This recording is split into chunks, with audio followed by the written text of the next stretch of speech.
ఒకటే ప్రసంగం ఉంటుంది, ఎక్కువసేపు కూడా ఉండదు.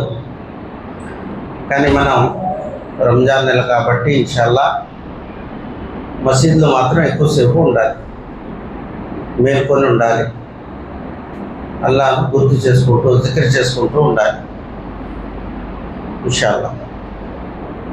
అల్హమ్దులిల్లాహ్ నహ్మదుహు నుసల్లి అలా రసూలిల్ కరీం అమ్మా బాద్.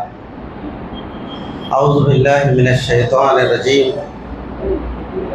మిన్ హమ్జిహి వ నఫ్ఖిహి వ నఫ్సి. బిస్మిల్లాహిర్ రహ్మానిర్ రహీమ్. అల్లజీన యహ్మిలూనల్ అర్ష వ మన్ హౌలహు యుసబ్బిహూన బిహమ్ది రబ్బిహిం వ యస్తగ్ఫిరూ లిల్లజీన ఆమనూ రబ్బనా వసియత కుల్ల షైఇన్ రహ్మతన్ ఇల్మన్ ఫగ్ఫిర్ లిల్లజీన తాబూ వత్తబా సబీలక్ వఖిహిం అజాబుల్ జహీమ్. రబ్బనా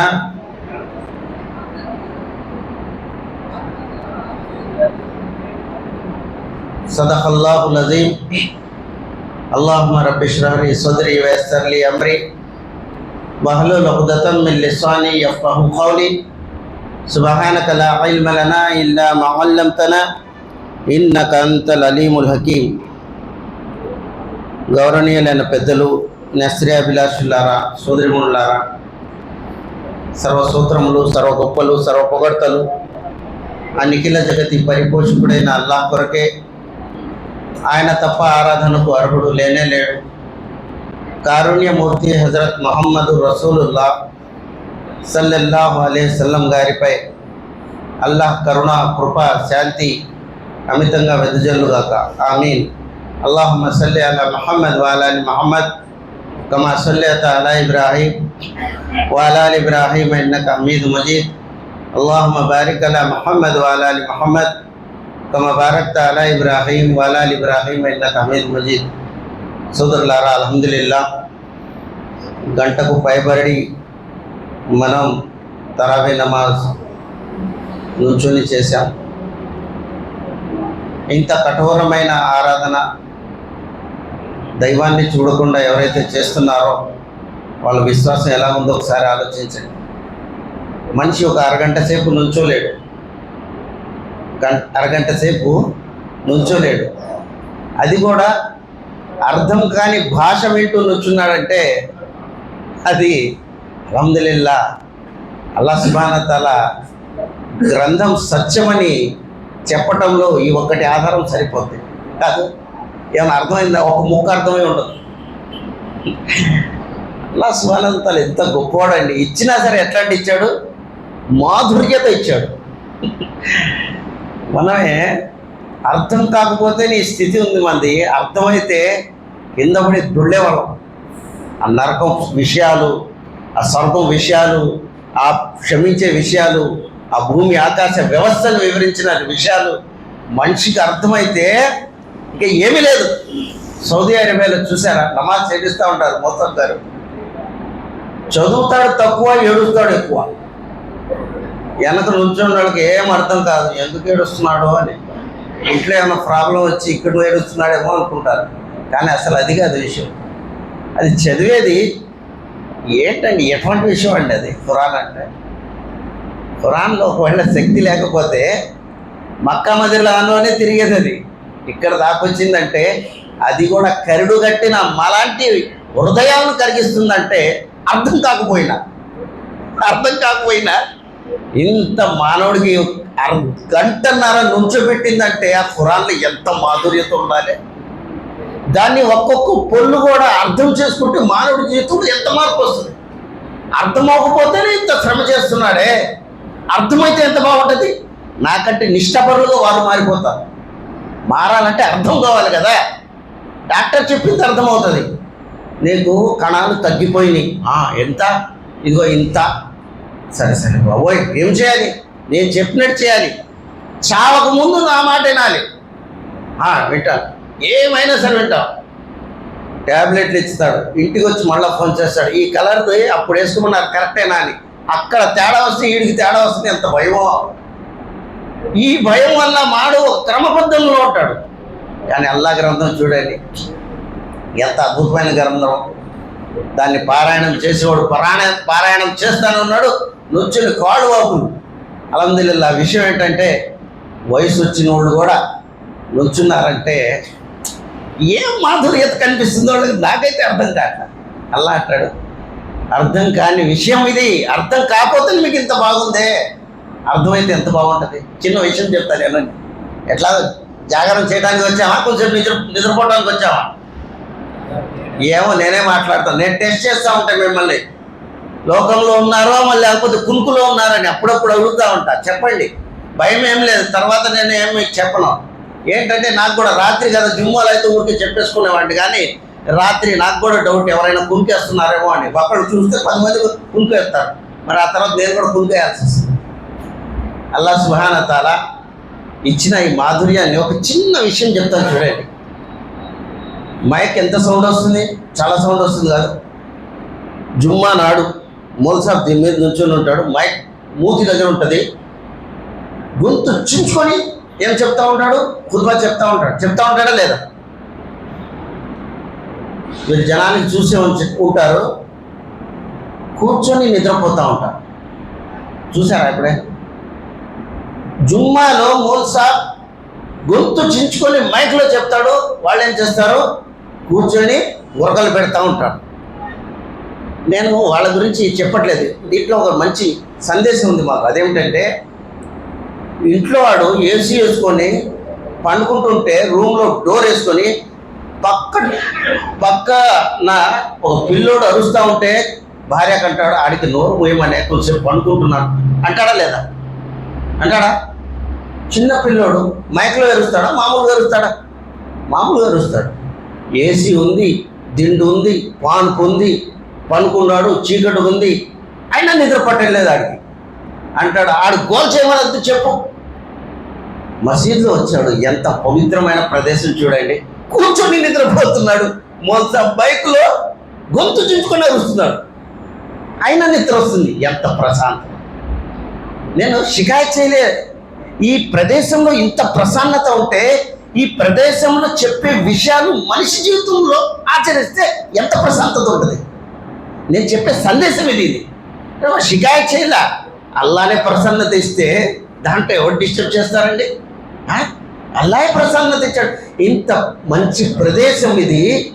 ఇక్కడ ఏ మాట అయినా సరే మనసుని తాకి ఆడికి ఇలా కదిలిస్తుంది అన్నమాట. అలాంటి విషయాలు కనుక సోదరులారా, ఇది అల్లాహ్ సుబ్హానహు వ తఆలా ధర్మం. ఇందులో ఏమాత్రం మానవుడికి అనుమానం, సంకోచం, సందేహం ఉండద్దు. ఇన్షాల్లా నా యొక్క ప్రసంగాన్ని షురూ చేస్తున్నాను. ఇన్షాల్లా అల్లాహ్ సుబ్హానహు వ తఆలా అంటున్నాడు, అల్లజీన యహ్మిలూన అల్ అర్ష్ వమన్ హౌలహు యుసబ్బిహూన బిహమ్ది రబ్బిహిమ్. అల్లా అంటున్నాడు, నా దాసులారా, నేను మీకు తెలియజేస్తున్నాను. సూరా నెంబర్ 40 వాక్యం నెంబర్ 7 ఇందులో అల్లాహ్ సుబ్హానహు వ తఆలా అంటున్నాడు, అల్లజీన యహ్మిలూన అల్ అర్ష్. అల్లా సింహాసనాన్ని మోసే దైవదూతలు. అల్లా సింహాసనాన్ని మోసే దైవదూతలు. వమన్ హౌలహు, దాని చుట్టూ ప్రదక్షిణ చేసి తిరగాడి అక్కడున్న దైవదూతలు. వీళ్ళిద్దరి గురించి అల్లా మాకు తెలియజేస్తున్నాడు. విషయం ఏమిటంటే, అక్కడ విషయం ఇక్కడోడికి ఎందుకు చెప్తున్నాడు? మనతో అల్లా ప్రేమిస్తున్నాడు. ఆ సంబంధం అంత దూరం ఇక్కడ చెప్పాల్సిన అవసరమే ఉందంటే, నా దాసులారా, మీతో నేను ఎంత ప్రేమిస్తున్నానంటే, ఎంత దూరం ఉన్నా నేను మిమ్మల్ని మర్చిపోను. నేను మీతో మాట్లాడాలి అనుకుంటున్నాను, కానీ మీరు నా మాట వినకపోతే నాకు కాస్త బాధ అనిపిస్తుంది. కనుక అలా అంటాడు, వమన్ హౌలహు యుసబ్బిహూన బిహమ్ది రబ్బిహిమ్ వయస్తగఫిరూన లిల్లజీన ఆమను. వాళ్ళు దైవదూతలు సింహాసనాన్ని అయితే మోసారు, చుట్టూ తిరుగుతున్న దైవదూతలు కూడా ఉన్నారు. వాళ్ళు ఏం చేస్తున్నారు? యుసబ్బిహూన బిహమ్ది రబ్బిహిమ్, అల్లాహ్ సుబ్హానహు వ తఆలాను పొగుడుతున్నారు, ఘనత తెలియజేస్తున్నారు, ఆయన పవిత్రతను కొనియాడుతున్నారు.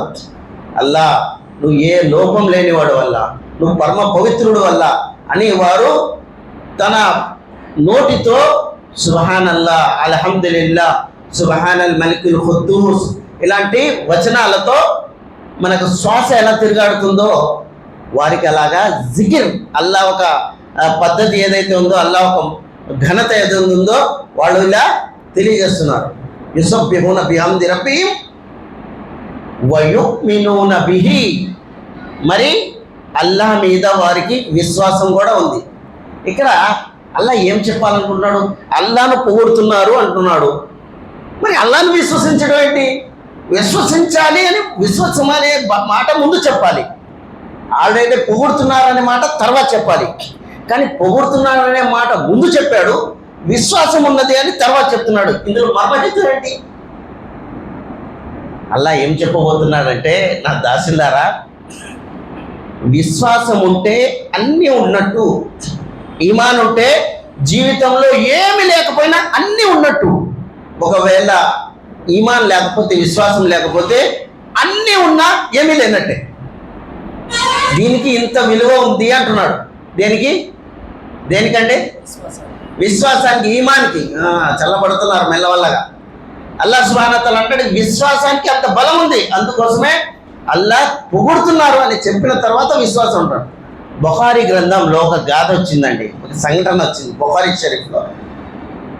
అమ్మ ఆయిషా రజియల్లాహు తఆలా అన్న దగ్గర ఒక స్త్రీ వచ్చేది. ఎప్పుడు వచ్చినా సరే ఏమనేది, ఆహారం గాథ ఎంత బాగుండేది, ఆహారం గాథ ఎంత బాగుండేది, దానివల్ల నాకు అల్లాహ్ విశ్వాస భాగ్యం ఇచ్చాడని అరబీలో కవిత్వం చెప్తా ఉండేది. ఒకసారి అమ్మ ఆయిషా అడిగారు, ఏమిటి నువ్వు హారం అంటున్నావు ఏంటి, విశ్వాసం అంటున్నావు ఏంటి, అసలు ఏమిటి అంటే, ఎన్నో రోజుల తర్వాత అడిగితే దాని తర్వాత ఆమె అంటుంది, ఆ హారం కథ ఏంటి నేను చెప్తున్నాను ఏంటంటే అమ్మ ఆయిషా గారు అంటుంది. ఏమిటి, మేము కూడా విందాం. అది ఫజాయిల్ అమల్ కాదండి, ఫైజానే సున్నత్ కాదు, ఇది సహీ బుఖారీ గ్రంథంలో ఉన్న విషయం ఇది. ఇందులో ఏం చెప్పారు, ఆమె స్వతహాగా చెప్తుంది. ఆమె ఏదైతే ఆమె మీద జరిగిందో ఆమె చెప్తుంది. ఏమని, అమ్మ ఆయిషా గారు, ఒకసారి నేను ఒకరి ఇంట్లో బానిసగా ఉన్నాను. బానిస అంటే తెలుసా, నౌకరు వేరు, బానిస వేరు. బానిస అంటే డబ్బులు పెట్టి కొనుక్కుంటారు, చచ్చేదాకా వాళ్ళు సేవ చేస్తూనే ఉంటారు, దాన్ని ఉంటారు. ఇంతకుముందు కాలంలో అలాంటి వాతావరణం ఉండేది, కానీ ఇప్పుడు లేదు, నౌకర్లే, బానిసలు లేరు. అయితే ఆమె అంటుంది, ఓ అమ్మ ఆయిషా గారు, నేను ఒక యజమాని దగ్గర బానిసగా ఉన్నా. నా యజమాని చాలా మంచోడు, ఎప్పుడు కూడా నాకు కొట్టలేదు, ఎప్పుడు కూడా నాకు మందలించలేదు. కానీ ఒకసారి ఏమైందంటే, నా ఒక యజమాని కూతురు స్నానం చేయడానికి బాత్రూమ్కి వెళ్ళింది. నేను అదే బయట వరండాలో చీపుడి నేను ఊడుస్తున్నాను. ఆమె ఏం చేసింది, తన కంఠాహారాన్ని, హారం ఏదైతే ఉందో వజ్ర వైడూర్యాలతో పొదిగిన హారాన్ని ఏం చేసింది, తీసి ఆ బాత్రూమ్ గోడ మీద పెట్టింది. పెడితే ఏమైంది, ఆకాశంలో ఎగురుతున్న పక్షికి అది ఏదో మాంసం ముద్దలాగా కనిపించింది. అదేం చేసింది, ఒక్కసారిగా వచ్చి ఆ హారాన్ని తన ఒక కాళ్ళతో పట్టి తీసుకెళ్ళిపోయింది పైకి. ఈమె స్నానాదులు గావించిన తర్వాత చూస్తే హారం లేదు. అక్కడ ఎవరున్నారు, ఈమె ఉంది. ఏం చేస్తుందండి, చీపుడు ఊడుస్తుంది అనమాట. ఆమె వచ్చి అన్నది నాన్నతో, నాన్నగారు హారం ఇక్కడ పెట్టాను, లేదు, ఇక్కడ పరిసర ప్రాంతాల్లో ఎవరు లేదు, ఈ బానిస స్త్రీ తప్ప, నాకు మన ఉంది, ఈమె తీసిందని. పిలిచారు, తీసావంటే నాకు తెలియదు అని. అక్కడ సందర్భం ఇంకా ఏం లేదు, అక్కడ ఆమె ఉంది, ఎవరు లేరు. ఆమెను ఇక కొట్టడం మొదలుపెట్టారు. ఆమె అంటుంది, తన్నులు తింటా కూడాను భరిస్తుంది, ఎందుకంటే జీవితంలో ఎవరు ఎప్పుడు కొట్టలేదు. ఆ తర్వాత అంటుంది, అమ్మ ఆయిషా, నాకు మర్మవైభవాల సమేతం మీరు చెక్ చేయడం మొదలుపెట్టారు. అప్పుడు నా అంతర్భావంలో ఒక ఆవేదన పుట్టుకొచ్చింది, దైవమా, నువ్వు కనుక ఉంటే నా మీద ఈ ఏదైతే అన్యాయం జరుగుతుందో నాకు రక్షించల్లా అని దీనాలాప చేసింది. కాఫీర్ స్త్రీ అండి, ముస్లిం కాదు, అది కాఫీర్. కానీ వాళ్ళు ఏమన్నారు, ఇది దొరకకపోతే నీకు వినవస్త్రం చేస్తానన్నారు, నీ బట్టలన్నీ ఊడి తీస్తామని చెప్పంగానే ఆమె దువా చేస్తుంది, అంతర్భావంతో దైవంతో దువా చేస్తుంది. ఏమని? అల్లా, నేను విన్నాను మక్కాలో నీ తరపు నుంచి ఒక ప్రవక్త వచ్చాడని. ఒకవేళ ఈ ఆపద నుంచి నన్ను రక్షించినట్టయితే నేను ఇస్లాం స్వీకరిస్తానల్లా, నీ మీద విశ్వసిస్తా, ఆ ప్రవక్త చెప్పిన పద్ధతిని అనుసరిస్తా అని మనసు అంతర్భావంతో చెప్పింది. ఆ పదాలు అంతమవలేదు, వరండాలో ఏదో పడినట్టు శబ్దం వచ్చింది. చెల్లి చూస్తే ఉంది అదే హారం ఆ పక్షి వేసేసి. చూసి వారు ఆశ్చర్యభరితులయ్యారు. అరే, అమాంతంగా ఆమెని బాధ పెట్టామే అని. అప్పుడు ఆ ఇంటి యజమాని ఏమన్నాడు, నేను నీకు ఏం కావాలన్నా ఈ సమయంలో నీకు ఇస్తాను, కానీ మేము చేసిన ఏదైతే తప్పు ఉందో మమ్మల్ని క్షమించు అంటే, అప్పుడు ఆమె అంది, నన్ను విముక్తి చేసేయండి, నేను తీరా ముహమ్మద్ సల్లల్లాహు అలైహి వసల్లం వారి దర్బార్లోకి వెళ్ళిపోతాను. ఎప్పుడైతే ఆమె విడుదలైందో డైరెక్ట్గా నబీ సల్లల్లాహు అలైహి వసల్లం దగ్గర వచ్చి అంటుంది, నేను ఇస్లాం స్వీకరిస్తాను. సోదరులారా, పవిత్ర గ్రంథం అయిన ఇమాం బుఖారీ గారు ఈ యొక్క సంఘటనను లిఖించారు. దీన్ని మీకెందుకు చెప్తున్నానంటే, ఈ సందర్భంలో ఒక అవిశ్వాస స్త్రీ, విశ్వాసం లేదు ఇంకా, దైవంతో దీనాలాపన చేస్తే అల్లా వాళ్ళ మాట విన్నాడే, విశ్వాస దర్పణంలో వచ్చి మన అల్లాను పిలిస్తే అల్లా మన మాట విన్నాడా? లేదు మా జీవితం తేడానే ఉంది. తేడానే ఉంటుంది. దువా చేయండి, అల్లాతో దీనాలాపన చేయండి. దీనాలాపన చేస్తే మానవుడి జీవితంలో మేలు ఉంటుంది. కారణం అంటే సందర్భం రావాలి. అది ఏదైనా సరే మనిషి జీవితంలో ఒక సందర్భం వస్తుంది.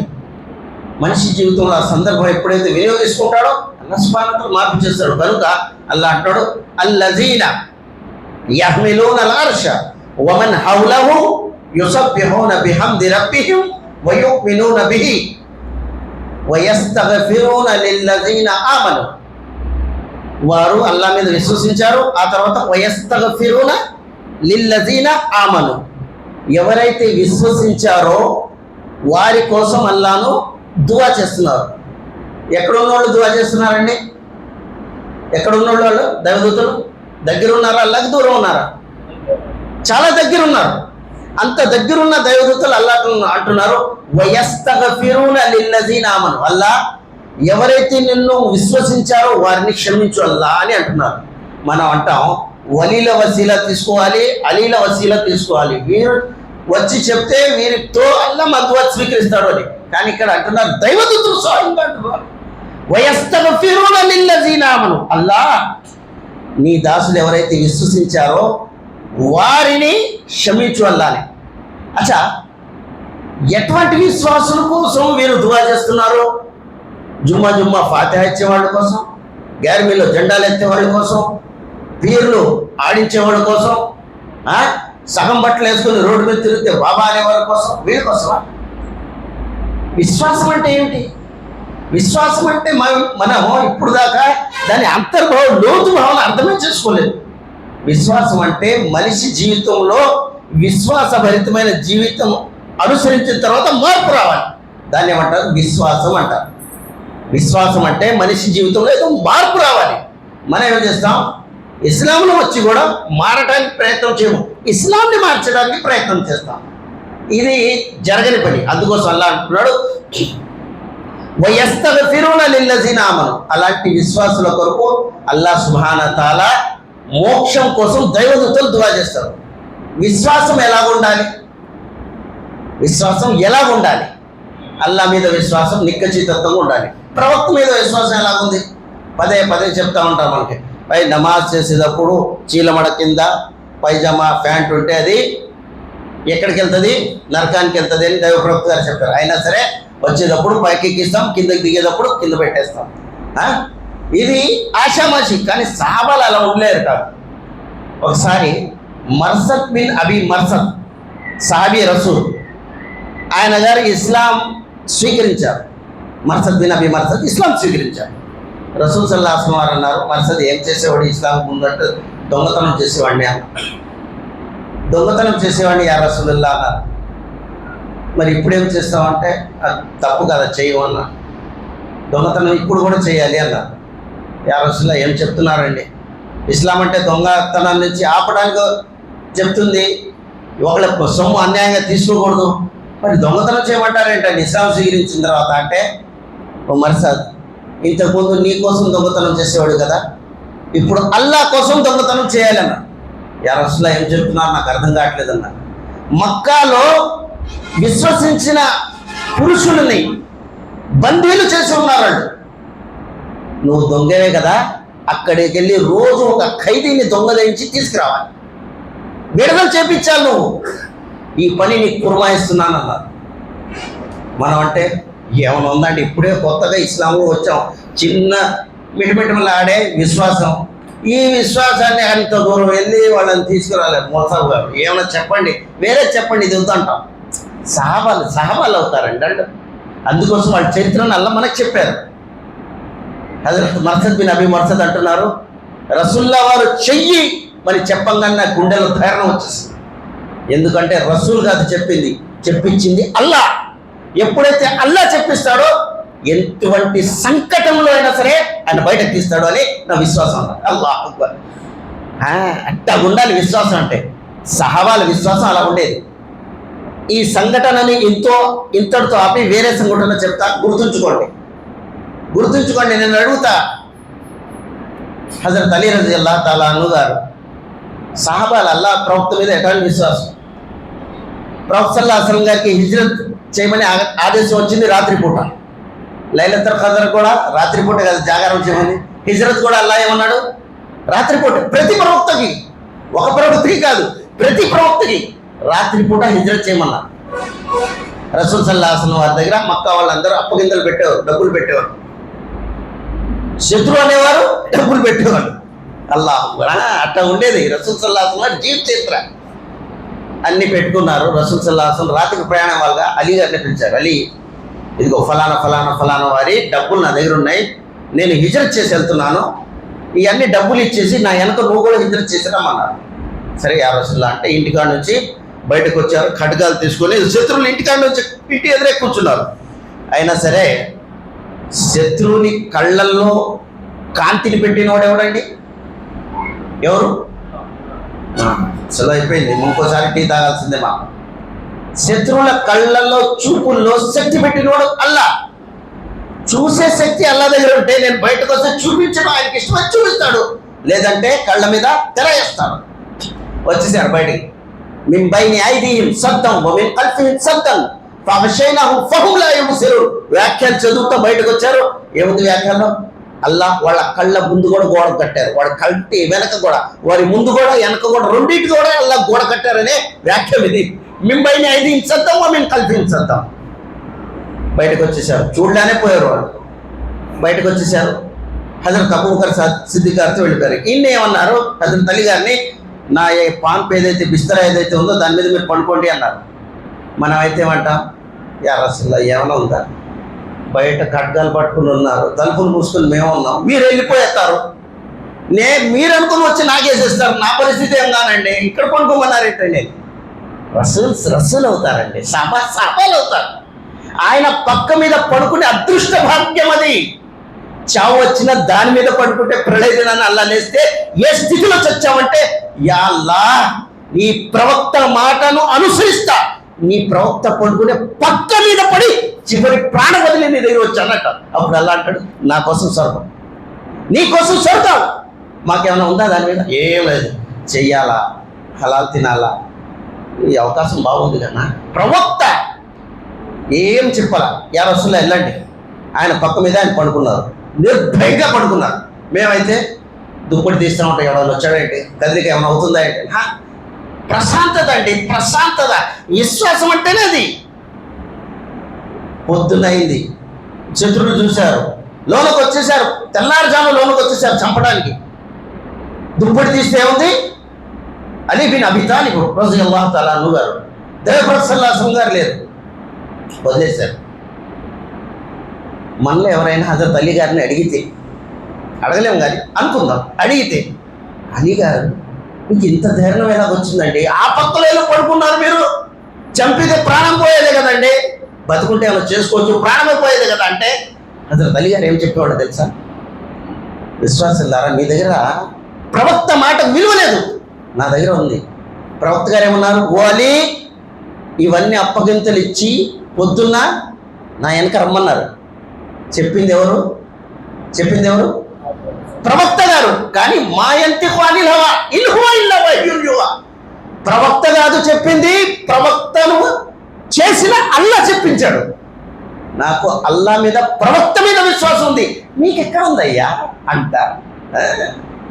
విశ్వాసం అంటే ఏదో కలమ లా ఇలాహ ఇల్లల్లాహ్ చదివినంత మాత్రం రాదండి. దాంట్లో ఈ లోతు పాటలు పరిశీలిస్తే వస్తుంది. సహాబాల విశ్వాసం ఎట్లా, మన విశ్వాసం ఎట్లా, విషయం అట్లాంటిది కాదు. సరే నేను ఏదో సంఘటన చెప్తా ఆపాను, అడుగుతాను అన్నాను. ఎవరైనా చెప్పండి.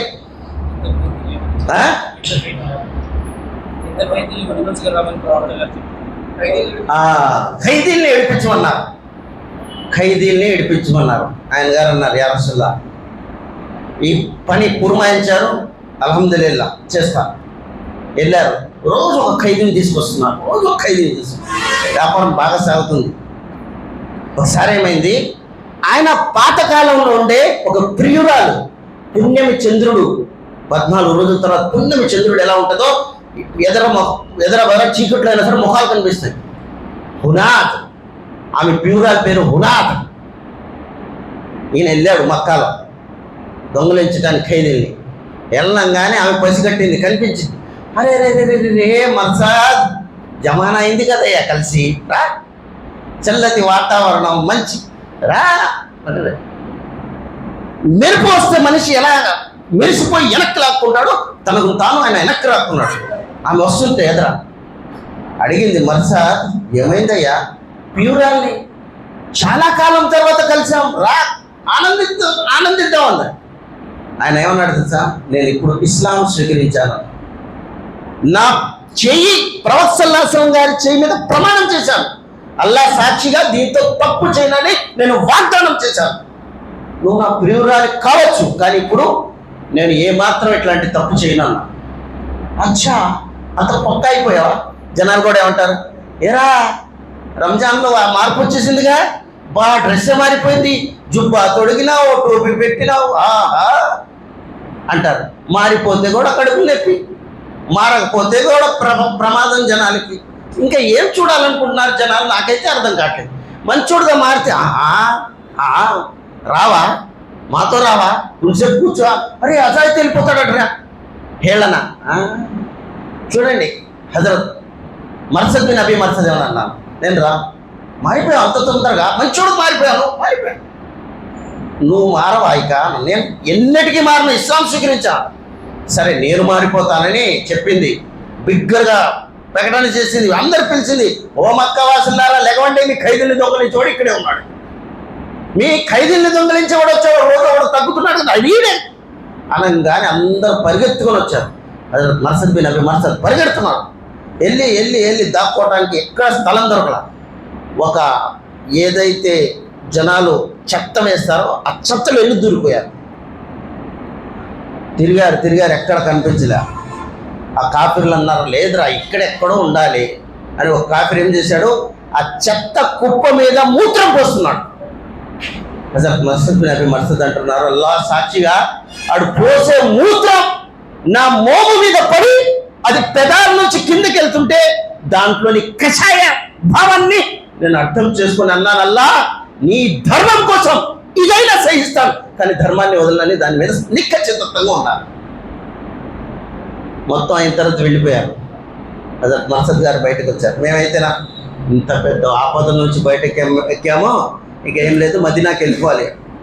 వాళ్ళు సహాబాలండి వాళ్ళు, అందుకోసం వల్ల వాళ్ళ జీవిత చరిత్ర మాలాంటి అభయులకు చెప్తున్నాడు, మాలాంటి దీనులకు చెప్తున్నాడు. ఇప్పుడైనా సరే ధైర్యంగా ఉండండి, అల్లా అభిలాష తప్ప ఏం జరగదు, కానీ దానికోసం మీరు కూడా ఏం చేయాలి. ఆయన గారు వెళ్ళాల, మళ్ళీ తిరిగి వెళ్ళి ఒక ఖైదీని తీశాడు.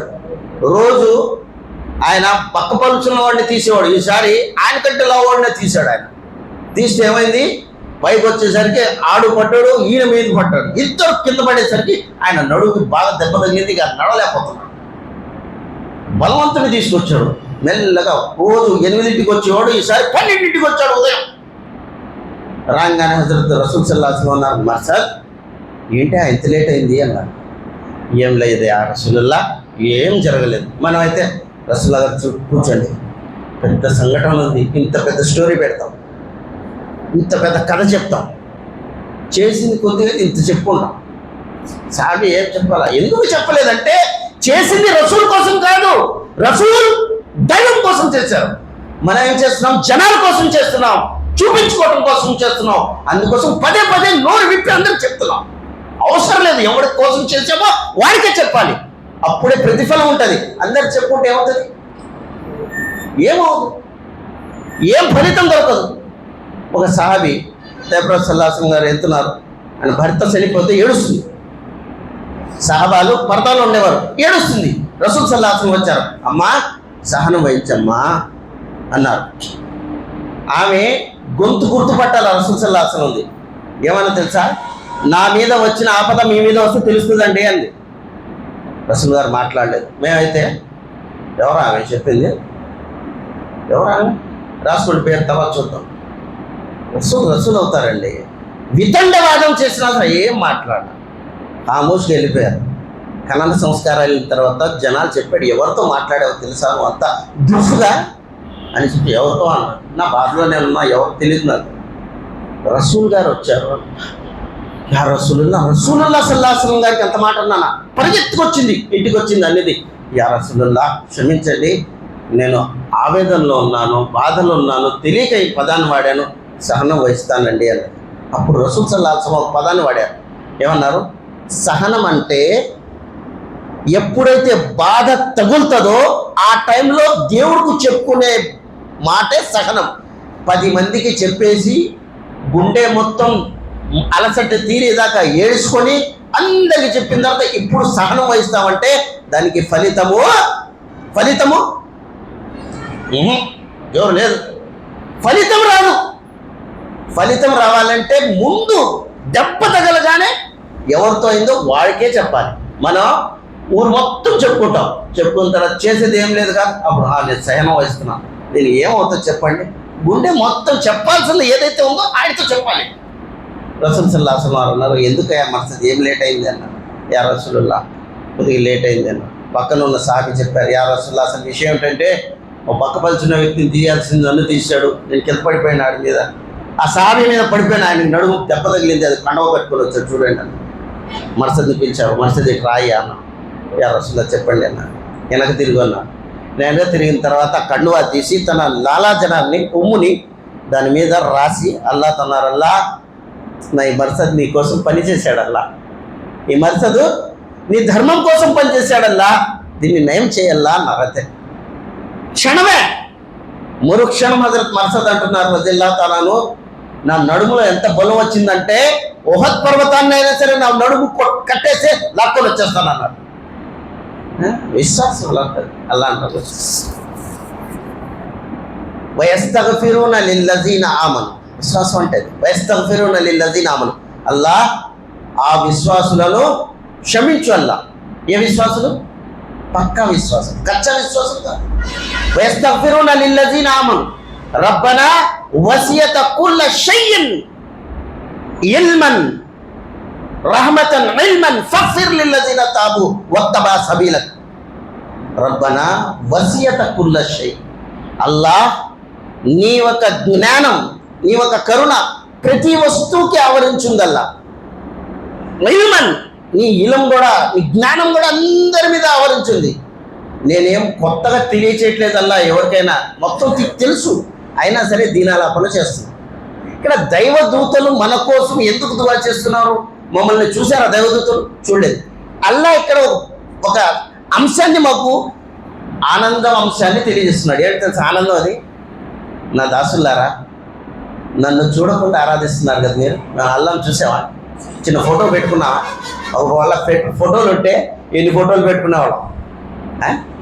అల్లా అంటున్నాడు, నన్ను చూడకుండా ఆరాధించారు కదా, నేను ఇహలోకంలో మీకు ఇచ్చే కానుక ఏంటో తెలుసా? మిమ్మల్ని చూడకుండా ఉన్న నా దగ్గర ఉన్న దైవదూతలు అంటాను, శ్వాస ఎలా తిరగాడుతుందో అలాగా నాకు చూడని దైవ భీతితో ఎవరైతే ధరణి మీద ఉన్నారో వారి కోసం మీరు దువా చేయండి. మమ్మల్ని చూడలేదు ఆయన, అసలు అట్లా అంటాను, వారు నన్ను చూడలేదు, మీరు వాళ్ళని చూడలేదు. ఈరోజు నాతో దువా చేయండి. ఎంత దగ్గర దువా చెయ్యండి అంటే స్వీకరిస్తాడా తిరస్కరిస్తాడా? ఏమండి? స్వీకరిస్తాడు. అల్లా చెప్తున్నాడు మీరు దువా చేయండి అని.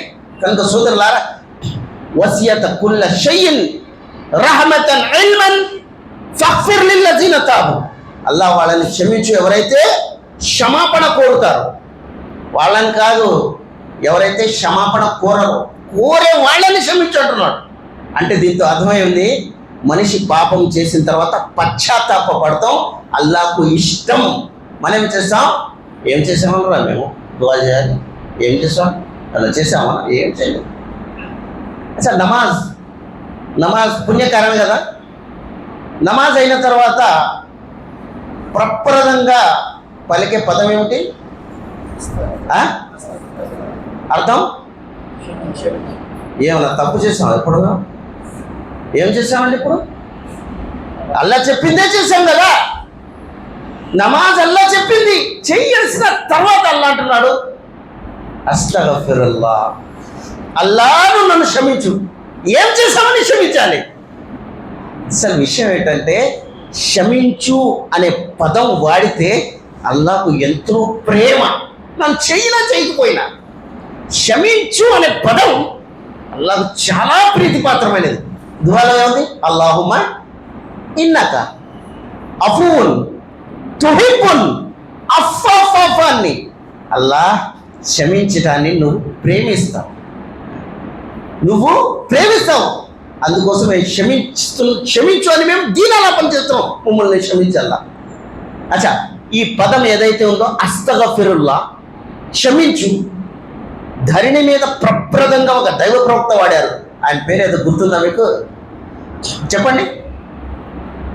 ధరణి మీద ఒక ప్రవక్త ఈ పదాన్ని వాడారు. అదే ప్రప్రదంగా ధరణి మీద ఉన్న ఆరాధన కూడా ఇదే. ఆదం అలైహిస్సలాం గారి కింద రాగానే ఏం చేశారు? 2 రకాల నమాజ్ చేసి సలాం తిప్పారా? లేదు. ఏమన్నారు? రబ్బనా జలమ్నా అన్ఫుసనా వైల్లం తగ్ఫిర్ లనా వతర్హమ్నా లనకునన్న మినల్ ఖాసిరీన్. అల్లాహ్, నేను రబ్బనా జలమ్నా, నా ఆత్మపై అన్యాయం చేసుకున్నాను. రబ్బనా జలమ్నా అన్ఫుసనా వైల్లం తగ్ఫిర్ లనా, అల్లాహ్ నన్ను క్షమించల్లా. అల్లాహ్, నువ్వు నాకు క్షమించు. నువ్వు క్షమించకపోతే ఏమవుతుందో తెలుసా? లనకునన్న మినల్ ఖాసిరీన్, నేను అన్యాయం అయిపోతానన్న, నేను నాశనం అయిపోతానన్నల్లా. కనుక ధరణి మీద ప్రప్రదమైన పదం. ఈ పదంతో అల్లాహ్ స్మరణ చాలా ఆనందం. అచ్చా, ఈ పదం ఎవరు వాడతారు? తప్పు చేసిన వాళ్ళు కాదు, తప్పు చేయని వాళ్ళు కూడా వాడాలి. అరే ఎంత దూరం అండి! ప్రవక్త ముహమ్మద్ సల్లల్లాహు అలైహి వసల్లం అల్లాహ్ ఆదేశిస్తున్నాడు, ఇజా జా నస్రుల్లాహి వల్ ఫత్ వరాయతన్ నాస యదఖులూన ఫీ దీనిల్లాహి అఫ్వాజా ఫసబ్బి బిహమ్ది రబ్బిక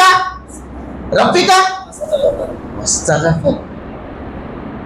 దైవప్రవక్త గారి గురించి అల్లాహ్ ఏమన్నాడు? ఓ దైవప్రవక్త, మీరు ముందు చేసిన వెనక చేసిన పాపాలను మేము క్షమించేశాము. క్షమాపణ అయిపోయిన దైవప్రవక్త ఏమి ఇస్తున్నాడంటే వస్తగఫిరు, క్షమాపణ ఏడుకోండి. రసూల్ వారి దగ్గర ఏమీ లేదు తప్పు అన్న అల్లా అంటున్నాడు వస్తగఫిరు, మీ నోటితో మేము వినాలని ఉంది. దాసుడు ఈ పలికే పదాలు వినాలని ఉంది. ఎలా చెప్తాడు తెలుసా?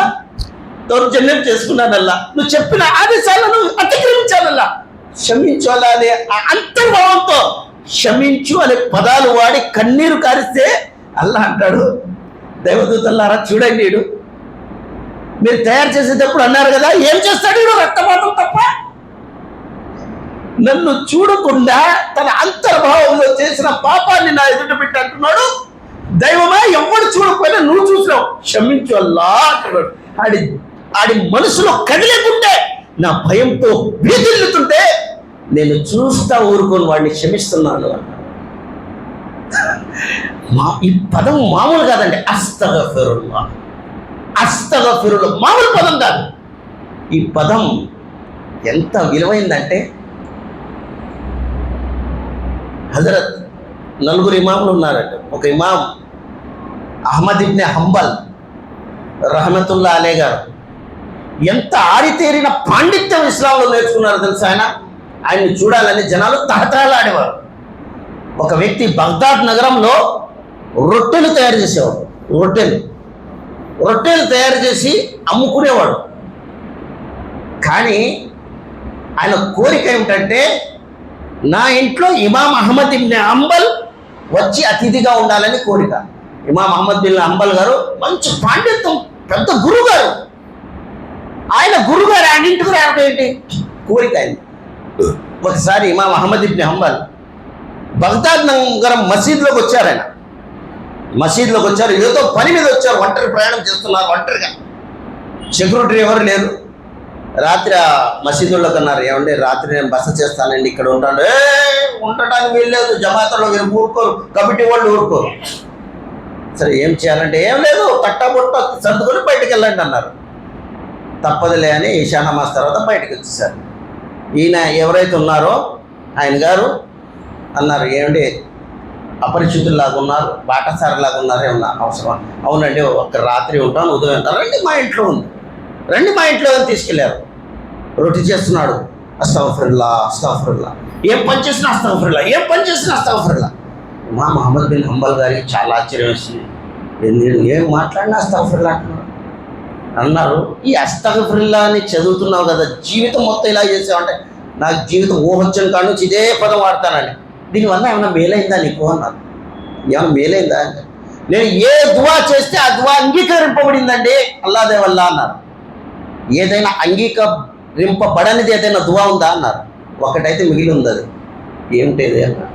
ఏం లేదు, నా చిరకాల కోరిక ఏమిటంటే, అహ్మద్ ఇబ్న్ హంబల్ గారు గురుగారు నా ఇంట్లో ఉంటే ఆయనకి సేవ చేయాలని నా తపన ఒకటి అన్నారు.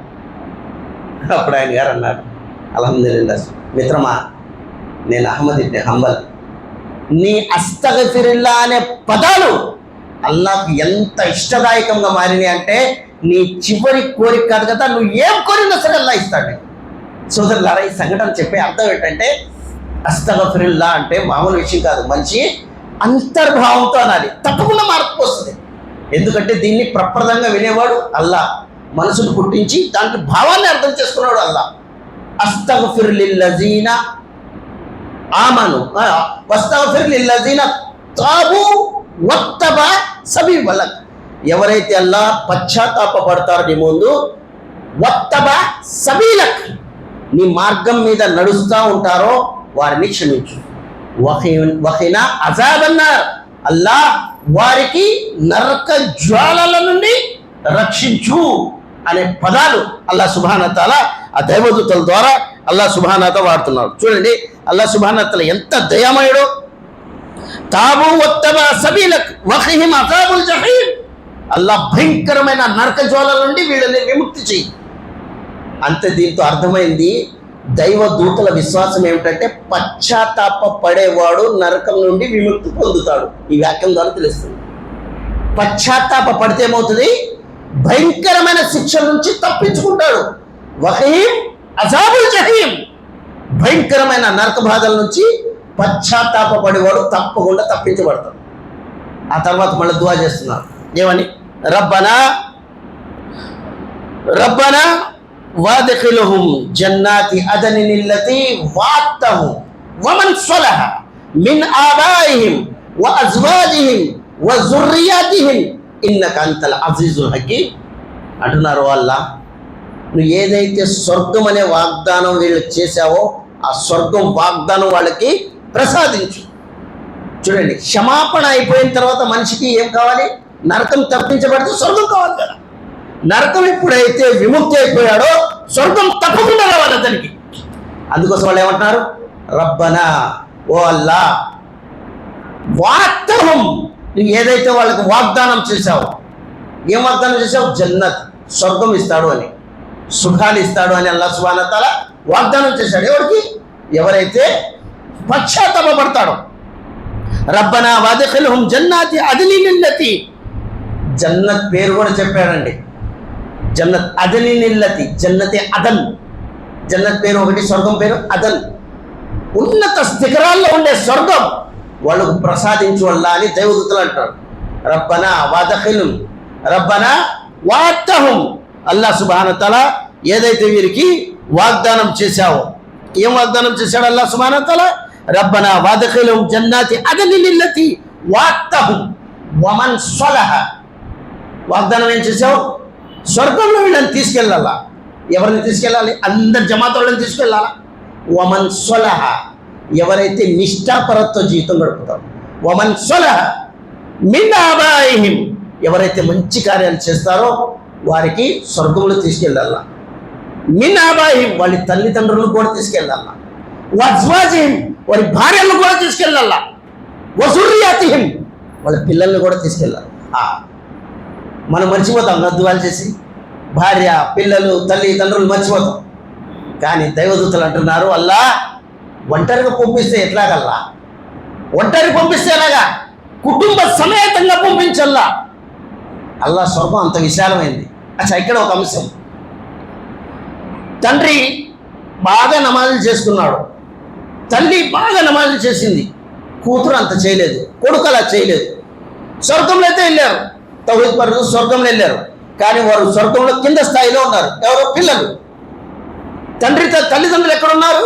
పైన స్థానంలో ఉన్నారు, ఫిర్దౌస్లో ఉన్నారు. అద్నిన్ అల్లతి వఅదతహుం, అదిల్లో ఉన్నారు. అల్లాతో అంటున్నాడు, అల్లా మేము దువా చేసింది కేవలం మా కోసం కాదు కదల్లా, నా పిల్లల కోసం కూడా చేశాను కదల్లా. ఎక్కడ అలా కనపడలేదు. అల్లా అంటాడు, ఏం పిల్లలయ్యా, మీరు వెళ్ళిన తర్వాత మొత్తం మొబైల్లోనే వాళ్ళ జీవితం గడిచింది. ఏం పిల్లలు? అంత స్థాయికి ఎదగలేదు వాళ్ళు. మీరు ఫర్జ్ నమాజ్ చేస్తే వారు ఫర్జ్ నమాజ్ కూడా చేసేవాడు కాదు. కానీ అల్లా ఏం చేయాలి? ఇప్పుడు కింద స్థాయిలో ఉన్నారే వాళ్ళు. అల్లా మేము కూడా కిందకి వెళ్ళిపోతాం, అల్లా మాకు కూడా వాళ్ళ దగ్గర పంపించేసే అల్లా. అల్లా అంటాడు, నా కరుణ సాక్షిగా నేను అంతస్తును పెంచేవాడినే కానీ తగ్గించేవాడిని కాను. నేను అంతస్తు పెంచేవాడిని కానీ తగ్గించేవాడిని కాను. మీ పిల్లలను మీ అంతస్తులకు చేరిస్తా కానీ మిమ్మల్ని కింద స్థాయికి దించను అన్నాడు. ఇది అల్లా కరుణ. అల్లా కరుణ ఇది. లేకపోతే ఎక్కడో వెళ్ళి నిద్రపోయి మమ్మల్ని మసీదులో తీసుకొచ్చి గంటన్నర సేపు తరావీలో నుంచి పెట్టి మళ్ళా మొదసా ఒక గంట అరగంట ఈయన చెప్పించి ఏం చేయాలనుకుంటున్నాడు? అల్లా బంగారాన్ని ఎంత రుద్దిగా అంత పాలిష్ వస్తుందట. అల్లా రుద్దాలంటున్నాడు, చేయండి. అల్లా అంటున్నాడు, ఫజక్కిర్ చెప్పండి, తన్ఫౌల్ ముమినీన్, విశ్వాసులకు లాభమవుతుంది. ఖురాన్ విన్నారు, అలసిపోయి కూర్చున్నాం, లాభం అయింది. కానీ ఎక్కడో మాధుర్యత ఉంది. దేహం అంటే చాలాసేపు కూర్చున్నా నుంచున్నా లేదా. మళ్ళీ ఇప్పుడు కూర్చోబెట్టారు, ఏదో 2 బిస్కెట్లు ఇచ్చారు, కొద్దిగా టీ ఇచ్చారు, మళ్ళీ కూర్చోబెట్టారు. అలా అంటున్నారా? మీ స్థాయిని పెంచడానికి మేము మిమ్మల్ని వాష్ చేస్తున్నాం. ఒక వ్యక్తి వెనకటి కాలంలో ఇట్లాంటి వెస్టర్న్స్, లెట్రిన్స్, డ్రైనేజీలు ఉండేవి కాదు. ఇళ్లలో మళ్ళీ నన్ను ఎత్తుకెళ్ళటానికి జనాలు వచ్చేవారు బకెట్లు తీసుకుని. తెలిసి ఉంటుంది పాతకాలం జమానా, పాతవి చెప్తున్నాను. ఇందులో ఏదో ఉంటుంది మనకు తెలియదు పాయింట్. ఆ పని చేసేవాడు, మలిన శుభ్రం చేసే వ్యక్తి వెళ్తున్నాడు. అత్తర్ల దుకాణం, సువాసనల దుకాణం దగ్గర నుంచి వెళ్ళేసరికి పడిపోయాడు. జనాలకు ఆశ్చర్యం వేసింది, ఏంది ఇలా పడిపోయాడు? పాపం మూర్ఛ వ్యాధి ఉంది, లేదని నీళ్ళు వేశారు, అత్తరు పెట్టారు, ఏం పెట్టారు, కదిలికలేదు వాళ్ళు. ఏట్రా ప్రాణం పోయే ప్రమాదం ఉంది, ఎవరైనా ఉన్నారు వీళ్ళకి అంటే, వాళ్ళన్న ఒకడు ఉన్నాడండి, కౌరు చేపిస్తారు. ఏంటి అంటే, మీ తమ్ముడు ఇలా పడిపోయారా ఇక్కడ అత్తర దుకాణాల దగ్గర అని. అటు ఎందుకు వెళ్ళాడు ఈడు? సరే ఏంట్రా అంటే, చిన్న పేపర్లో ఒకటి తీసుకొచ్చాడు, ముక్కు దగ్గర పెట్టా టక్మని వేసిపోయాడు. జనాలు మొత్తం, మేము అత్తరు పెడితే లేగలేదు, నీళ్లు కొడితే లేగలేదు, నువ్వు ఏదో మహిమ చేసావు ఏంట్రా అంటే, ఏం లేదు ఏదో పెట్టా చెప్పరా, లేదులేండి. ఏంటి అంటే, ఆడు ఏ పని చేసేవాడో ఆ పనిలో లీనమయ్యేవాడు. ఆ మలినం తీసుకెళ్ళి కాస్త చూపించగా టక్కుని లేకపోయాడు, నాదే ఇది అని. సోదరులారా, మనిషి జీవితంలో మార్పు రావాలి. మంచిని స్వీకరిస్తే పాతది వదలాలి. మన పాతది వదలటానికి ప్రయత్నం చేయము, మనం ఏం చేస్తాం, దానినే పట్టుకోవడానికి ప్రయత్నం చేస్తాం. దానివల్ల మార్పు రాదు. చూడండి, ఆ వ్యక్తి మార్పు రాలా. ఎంత మంచి వాతావరణంలో జీవితం గడిపే వాళ్ళ మధ్యలో ఉంటే ఆడికి పట్టలేదు, టక్కుని పడిపోయాడు. సోదరులారా, మన జీవితాలు అలా ఉండకూడదు. అల్లా చెప్పేది ఏంటంటే, ఇంతటితో సమాప్తం కాదు. ఇది అంతం కాదు, ఆరంభం ఉండాలి. దీనివల్ల లాభం ఏంటి తెలుసా? పెనం తెలుసా? అట్టేస్తారు, పెనమా తవ్వ అంటారు. దాని మీద రొట్టి వేస్తే అది 100% పవర్ ఉందనుకోండి, దాంట్లో సెగ 100% సెగ ఉంటే రొట్టి వేస్తే 50% రొట్టికి తగులుతుంది, 50% తగులుతుంది. ఒక ఇంటి యజమాని, ఒక స్త్రీ అయినా ఒక పురుషుడైనా తక్వా పరంగా, విశ్వాసపరంగా 100% ఉంటే పిల్లల మీద ప్రభావం 50% పడుతుంది. నేను ఎట్టా ఉండాలి, ఈడు కూడా అట్టా ఉన్నాడంటే, నీ వయసు 50 సంవత్సరాలు, ఈడు వయసు 20 సంవత్సరాలు, 20కి 50కి టాలీ చేస్తావు భయ్. ఎట్లాగా కాస్త ఆలోచించు. నీ భావన మొత్తం చల్లారింది, వీడికి కొత్తగా పెళ్లి కూడా కాలేదు, నా రూట్లో రావాలంటే ఎట్టా వస్తాడు? అట్లా ఉండదు. మనిషి ఎప్పుడైతే నిష్ఠపరుడు అవుతాడో ఆడి ప్రభావం సగమే పడుతుంది భార్య పిల్లల మీద. మనమే 50% ఉన్నా అనుకోండి, వాళ్ళలో అసలు సెగే ఉండదు, వాళ్ళకి ఏం ప్రభావమే ఉండదు. మారాలి అంటే మనమే మారాలి. మనం మారితేనే ఇంటి వాతావరణం మార్పు వస్తుంది. అది కూడా ఎలా మారాలి? జుమ్మా, రంజాన్, బక్రీద్కి పెద్ద పొటేలు, దీంతో పనులు జరగవు. అల్లాహ్ సుబ్హానహు వ తఆలా చెప్పిన నీతి రీతికి కట్టుబడి ఉండాలి. అల్లాహ్ సుబ్హానహు వ తఆలా అన్నాడు, రబ్బనా వాదిఖిల్ జన్నతిల్లతి అదనిల్లతి వాత్తహు వమన్ సలహ మిన్ ఆబాయిహిం వఅజ్వాజిహిం వజుర్రియాతిహిం ఇన్నక అంతల్ అజీజుల్ హకీం. నిస్సందేహంగా అల్లాహ్ నువ్వు సర్వత్వాధికారి, వివేకవంతుడివి అంటున్నావు. ఆ తర్వాత పదం వాడారండి వాళ్ళు. ఎవరు వాడారు? నేనే చెప్తున్నా, మీరేం ఎవడు వాడారు పదాన్ని? దైవదూతలు వాడారు. ఏమన్నారు? వఖిహిము సయ్యాత్, అల్లా వీరికి పాపాల నుంచి రక్షించు అల్లా అన్నారు. ఎవరన్నారు? దైవదూతలు అన్నారు. అల్లా ఎవరైతే నీ దాసులు ధరణి మీద విశ్వాసులు ఉన్నారో పాపం వైపుకు ఆకర్షితపడుతులయ్యారు. వఖిహిము సయ్యా, అల్లా వారిని పాపాల నుండి రక్షించల్లా. పాపాల నుంచి రక్షించడం వేరు, పాపం మీద స్థిరంగా ఉండటం వేరు. పాపం నుంచి రక్షించేది అల్లాహ్ సుబ్హానహు వ తఆలా. అందుకోసమే మనం ఏం చేయాలి? అల్లాహ్తో దీనాలాపన చేయాలి. మనం రక్షించబడము. ఇప్పుడు అందరూ వచ్చేసాం కదండి మసీద్కి, రక్షణలోనే ఉన్నాగా. అవును, రక్షణలోనే ఉన్నారు. ఎందుకు తెలుసా? ఆ రక్షక భటుల్ని అల్లాహ్ బంద్ చేసి ఉన్నాడు. ఎవరాడు? మావాడా? బయటోడు మనవాడు కాదు. పట్టేశాడు అల్లా. అందుకోసం షరీర్ని పట్టేస్తే షరీఫ్లందరూ వచ్చేసాం మనం. ఎప్పుడైతే షరీర్ని వదిలేస్తారో, గురుగారు ఎక్కడున్నారు గురుగారు? మరి వెళ్ళి ఎంత వాటేసుకుంటామంటే, గురుగారు నెల రోజులు విడబాటు భరించలేకపోయాం, సుమయ మసీదులో అయితే నమాజ్ చేయించాలి. సోదరులారా, ఈ భావన ఉండకూడదు. అల్లాహ్ సుబ్హానహు వ తఆలా అంటున్నాడు, శైతాన్ ఏదైతే ఉందో ఆడు పాపం వైపుకు కేంద్రీకరిస్తూ ఉంటాడు, ఆకర్షణ చూపిస్తూ ఉంటాడు. అల్లాహ్ సుబ్హానహు వ తఆలా అన్నాడు, వజయ్యన లహుము శైతాను ఆమాలహుం. శైతాను పాపాన్ని అలంకరించి పెడతాడు. మొబైల్ తప్పు అంటే ఎవరైనా వింటారా? అందులోనే మంచి కూడా ఖురాన్ కూడా పెట్టాడు. ఖురాన్ని తక్కువ తీస్తాడు, ఫిలింని ఎక్కువ చూస్తాడు. పేరు ఖురాన్. మొబైల్ మంచిదే కాదు సార్, ఖురాన్ ఉంది ఇందులో. ఖురాన్ ఎక్కడ వింటున్నావా భాయ్? ఇయర్ ఫోన్స్ పెడితే అంట డిస్కో డాన్స్లే వింటాడు. అల్లా వ్యాఖ్యలు ఎక్కడ వింటున్నాడు? కానీ పేరు శైతాన్. ఎంత మంచి పేరు! మొబైల్ ఎంత మంచిదో. అల్లా ముందు సజదా చేయండి అంటే అందరూ వైఫై ఉంటే చాలు, ఫోన్ ముందు సజదా. పిల్లగాళ్ళు అందరూ ఫోన్ల ముందే సజదా. ఎత్తండ్రా తల అంటే అల్లా ముందు సజదా చేయంటే మొబైల్ ముందు సజదా చేస్తున్నారు. కనుక సోదరులారా, అల్లాహ్ సుబ్హానహు వ తఆలా వఖిహిమి సయ్యా, పాపం ఆకర్షణ ఎప్పుడైతే అల్లాహ్ నశింపజేస్తాడో అప్పుడు మనిషి జీవితంలో మార్పు వస్తుంది. చిన్న విషయం చెప్తాను చూడండి. ఉమ్రాబాద్ తెలుసా? తమిళనాడులో ఉంది ఉమ్రాబాద్. ఈనాటికి ఒక 50 సంవత్సరాల క్రితం, 40-50 సంవత్సరాలు అయిపోయింది.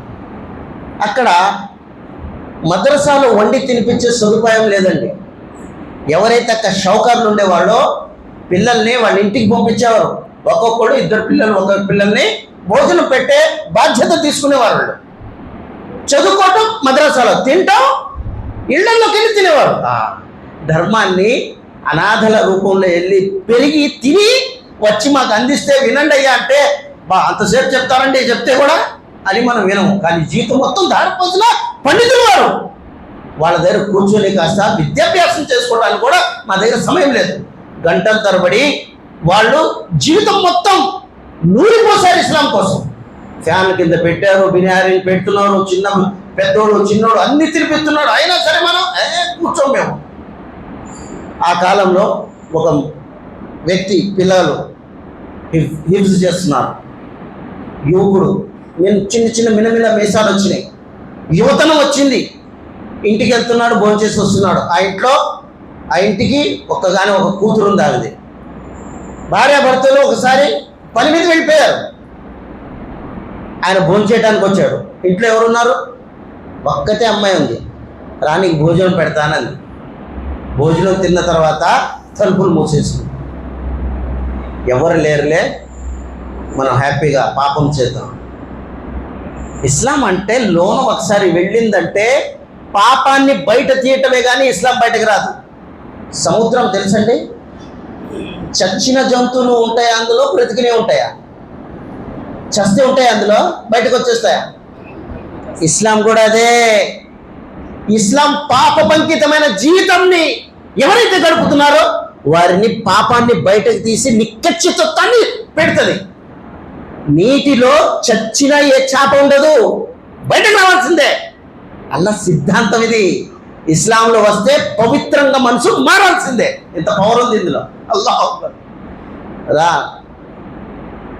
బయలుడు చూసి ఎవరు లేరు, బలవంతం చేసింది. ఇక గత్యంతరం లేదు. నాకు పాస్ వస్తుంది అన్నాడు, మూత్రం వస్తుంది అన్నాడు. సరే వెళ్ళిరా.